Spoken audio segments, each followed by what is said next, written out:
नमस्कार। भाषा सरता चैनल में आप सभी का स्वागत है। मैं डॉक्टर मंजू राय बिहार बोर्ड 10वीं वर्ग के गोधूली भाग 2 को प्रस्तुत कर रही हूँ। कृपया इस वीडियो को सब्सक्राइब, लाइक और शेयर करें, जिससे ज्ञान के साथ साथ अच्छे अंक की प्राप्ति हो।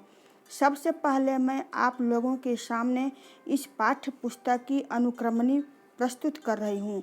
सभी रचनाकारों का नाम पाठ सहित याद रखने की आवश्यकता है। परीक्षा में इससे भी प्रश्न पूछे जाते हैं।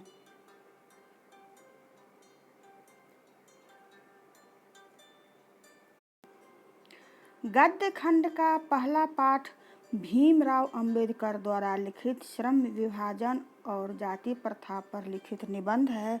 इसमें कहा गया है कि बच्चा को जन्म से पूर्व ही कर्म का निर्धारण करना असंगत है, जिसके कारण जाति प्रथा को विषमता पूर्वक सामाजिक आधार मिल जाता है। दूसरा पाठ है नलिन विलोचन शर्मा लिखित विष के दांत। यह कहानी है जिसमें लड़का लड़की में भेदभाव, ऊंच नीच करना तथा बच्चे में गलत संस्कार को आरोपित करना दिखाया गया है। तीसरा पाठ है मैक्स मूलर लिखित भारत से हम क्या सीखें। यह भाषण है। इसमें भारत की प्राचीन सभ्यता, संस्कृति, ज्ञान साधना, प्राकृतिक वैभव आदि की महत्व को दर्शाया गया है। चौथा पाठ है हजारी प्रसाद द्विवेदी लिखित नाखून क्यों बढ़ते हैं। यह ललित निबंध है। इसमें मानव के आदिम पाशविक प्रवृत्ति और संघर्ष के साथ साथ उसके सौंदर्य बोध को भी उल्लेखित किया गया है। पांचवा पाठ है गुणाकार मूल्य लिखित नागरी लिपि। यह निबंध है। इसमें हिंदी की नागरी लिपि का ऐतिहासिक जानकारी दिया गया है। छठा पाठ है अमरकांत लिखित बहादुर कहानी है। इसमें यह एक नेपाली गोरखे नौकर की कहानी है जिसका नाम बहादुर है।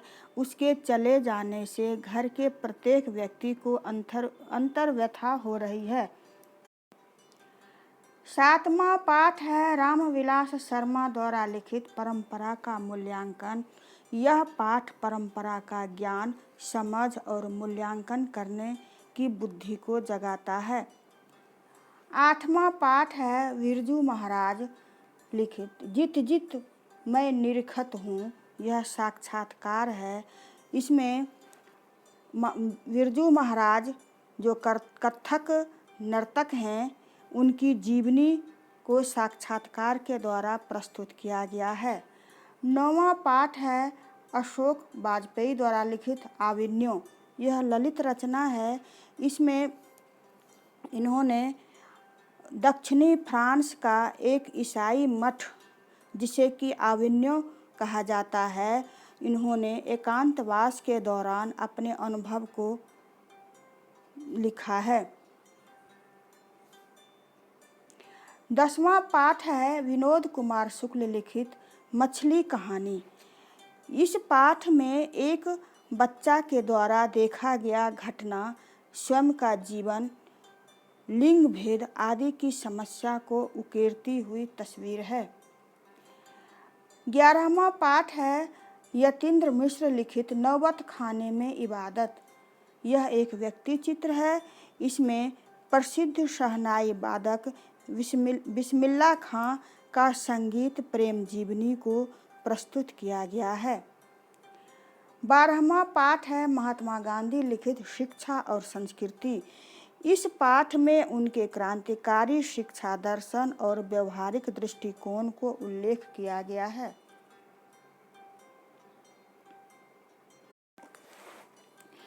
काव्य खंड का पहला पद गुरु नानक द्वारा लिखित 2 पद लिया गया है। राम बिनु बिरथे जग जनमा। और दूसरा पद है जो नर दुख में दुख नहीं माने। पहले पद में नानक ने बाहरी दिखावा, वेशभूषा, पूजा पाठ आदि कर्मकांड के स्थान पर सच्चे सीधे सरल रूप में ईश्वर को स्मरण करने के लिए कहते हैं तथा दूसरा पद में सुख दुख में एक समान रहकर मानसिक दुर्गुणों को त्याग कर ईश्वर से एकाकार होने की बात कहते हैं। दूसरा पाठ है रसखान द्वारा रचित 2 पद को लिया गया है। पहला पद है प्रेम ऐनी श्री राधिका, दूसरा है करिल के कुंजन ऊपर वारों। पहला पद में राधा और श्री कृष्ण के प्रेम का वर्णन है। दूसरे पद में श्री कृष्ण और गोप सखा का व्रज पर अपना संपूर्ण जीवन अर्पित कर देने की बात उल्लेखित है। तीसरा पद है घनानंद द्वारा लिखित 2 पद को लिया गया है। पहला है अति सुधो स्नेह को मार्ग है, दूसरा है मोह अनसुआ निहि लय बरसो। इसमें कवि ने प्रेम के सीधे सरल और निश्चल मार्ग को प्रकट किया है। दूसरा पद में विरह वेदना से भरे अपने हृदय की पीड़ा को अत्यंत रमणीक रूप में प्रस्तुत किया है। चौथा पद है प्रेमघन रचित स्वदेशी। इनका पूरा नाम बद्री नारायण चौधरी प्रेमघन है। इसमें इन्होंने भारत देश की गरिमा को व्यक्त करते हुए नव जागरण करने की बात को आग्रह किया है। पांचवा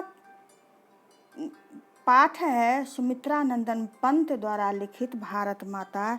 इसमें कवि ने कहा है कि धन वैभव शिक्षा संस्कृति जीवन शैली से पिछड़ा होने के बावजूद भी भारत की महानता सबसे अधिक है।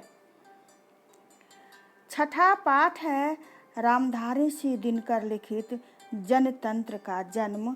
इसमें लोकतंत्र की स्थापना का उद्देश्य कविता में उजागर किया गया है कि नया भारत प्रारंभ हो गया है जिसमें भारतीय जनता सिंहासन पर आरूढ़ है।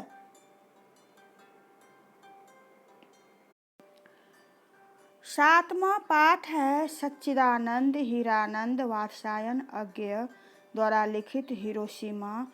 इसमें कवि ने आज की वैश्विक राजनीति से उपस्थित संकट की आशंकाओं से जुड़ी समस्या का उल्लेख किया है। आठवां पाठ है कुंवर नारायण लिखित एक वृक्ष की हत्या। इस कविता में कवि ने पर्यावरण मनुष्य और सभ्यता के विनाश की अंतर्व्यथा को उल्लेखित किया है। नौवां पाठ है वीरेंद्र डंगवाल लिखित हमारी नींद। इसमें कवि ने सुविधा भोगी जीवन तथा लापरवाहियों के कारण विपरीत परिस्थितियों से संघर्ष करने वाले का जीवन चित्रण किया है। 10वां पाठ है अनामिका द्वारा लिखित अक्षर ज्ञान। इस कविता में कवित्री ने बच्चों के अक्षर ज्ञान की प्रारंभिक शिक्षण प्रक्रिया में हुए संघर्ष को सृष्टि विकास के साथ जोड़ा है। 11वां पाठ है जीवनानंद दास द्वारा लिखित लौट कर आऊँगा फिर। इसमें कवि को अपने घर से दूर चले जाने पर एक बार फिर से अपनी जन्मभूमि आने की अभिलाषा होती है। 12वां पाठ है रेनर मारिया रिल्के द्वारा लिखित मेरे बिना तुम प्रभु। इसमें कवि ने भगवान के साथ साथ भक्त को भी महत्वपूर्ण स्थान दिया है। भक्त और भगवान एक दूसरे पर निर्भर है। आशा करती हूँ ये वीडियो आप लोगों को अच्छा लगा होगा। पूरा वीडियो देखने के लिए धन्यवाद।